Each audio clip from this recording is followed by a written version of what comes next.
Bonjour à toutes et à tous, bienvenue dans la Floram Academy, je suis Paul Benoît et mon objectif c'est de faire de vous des experts de l'aromathérapie. Tous les mois je vous donne rendez-vous dans mon bureau pour partager avec vous des notions qui vous seront, j'en suis sûr, très utiles. Dans ce premier épisode, nous allons parler aromathérapie. Pour commencer, je vous propose de remonter le temps à la création de Floram.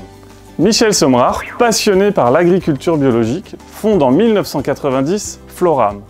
Au cœur de la ville, à Saint-Rémy-de-Provence, il distille les plus belles plantes aromatiques qu'il trouve dans les Alpilles, et ce, pour obtenir les plus belles huiles essentielles biologiques. 30 ans plus tard, Floram cultive toujours cette même passion pour l'aromathérapie, et plus particulièrement pour les huiles essentielles. Vous l'aurez donc compris, aujourd'hui, je vais vous dévoiler tous les secrets des huiles essentielles qui sont le véritable pilier de la marque Floram. La première question que vous devez vous poser, c'est qu'est-ce qu'une huile essentielle ? Eh bien en fait c'est très simple, une huile essentielle c'est une fraction odorante d'une plante aromatique. Très bien, mais qu'est-ce qu'une plante aromatique? Eh bien une plante aromatique, c'est une plante à parfum, médicinale ou non. Elles sont utilisées à des fins thérapeutiques, d'hygiène, alimentaires, mais aussi en parfumerie, cela va de soi. Bien, maintenant nous savons ce qu'est une plante aromatique. Mais comment la transformer en huile essentielle? C'est très simple, je vais vous présenter les différentes méthodes pour faire cette transformation. Premièrement, nous pouvons obtenir les huiles essentielles par une méthode ancestrale, la distillation par entraînement à la vapeur d'eau.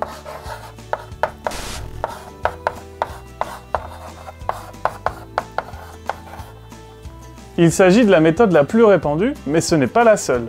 Il existe une autre méthode, l'hydrodistillation, qui consiste à immerger complètement les plantes dans de l'eau bouillante. Il existe également d'autres méthodes comme l'hydrodiffusion. Qu'est-ce que l'hydrodiffusion? L'hydrodiffusion consiste à intégrer de la vapeur d'eau par le col de l'alambic pour effectuer la distillation. Mais ce n'est pas la dernière méthode non plus, il existe aussi l'extraction supercritique.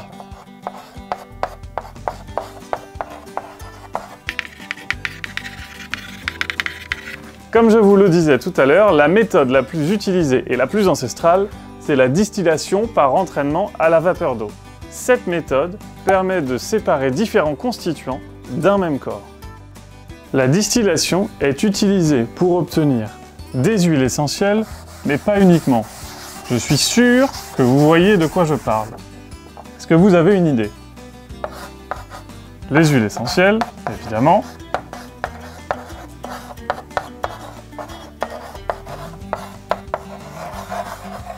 Mais également les eaux florales.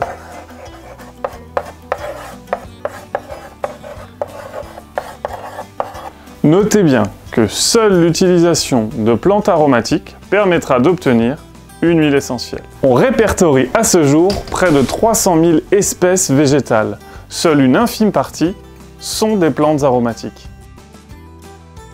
Avant d'entrer plus en détail dans le processus de la distillation, il est important de savoir que plusieurs parties d'une même plante peuvent être distillées. Prenons un exemple. Je vous propose de partir sur l'exemple de l'oranger. Pourquoi l'oranger? Eh bien c'est très simple. Je vais vous le dessiner et pas de commentaire, je ne suis pas un artiste. Nous avons sur l'oranger, tout d'abord, la première partie à distiller, qui est le zeste. En distillant le zeste, nous obtenons l'huile essentielle d'orange amère. Très bien. Mais y a-t-il seulement le zeste à distiller? Non, nous avons également la feuille. Si nous distillons la feuille, nous obtenons l'huile essentielle de petits grains bigaradiers. Enfin, et pas des moindres, nous pouvons également distiller la fleur. Quand nous distillons la fleur, qu'obtenons-nous? Eh bien nous obtenons l'huile essentielle de néroli. Ce qu'il faut bien garder à l'esprit, c'est que chacune de ces huiles essentielles possède des propriétés différentes. Attention donc, quand vous choisissez une huile essentielle, demandez bien la distillation de quel organe et pour quelle propriété. Bon, et bien maintenant, passons à la distillation. Je vous ai préparé un schéma pour vous expliquer le déroulement de la distillation par entraînement à la vapeur d'eau. La première étape, c'est de choisir son végétal aromatique ou non, qu'on vient placer sur une grille en inox. Comme vous pouvez le voir ici, en dessous on a de l'eau qui est chauffée par une source de chaleur et qui derrière entraîne la création de vapeur d'eau. Cette vapeur d'eau va traverser les végétaux, remonter dans le col de l'alambic et ensuite être refroidie dans le serpentin réfrigéré, ce qui va permettre de séparer l'eau florale de l'huile essentielle par différence de densité. Vous voyez qu'on a l'eau florale en dessous et l'huile essentielle au-dessus. Voilà, maintenant vous êtes des vrais pros de la distillation par entraînement à la vapeur d'eau. Vous devez sûrement vous demander pourquoi il existe des différences significatives de prix entre les différentes huiles essentielles. Eh bien c'est très simple, tout ça est une histoire de rendement. Alors le rendement, qu'est-ce que c'est? Eh bien je vais vous prendre deux exemples et vous allez comprendre tout de suite. J'ai choisi deux exemples très simples pour vous expliquer ce qu'est le rendement. Vous allez encore voir mes talents d'artiste, j'ai choisi la rose et la camomille.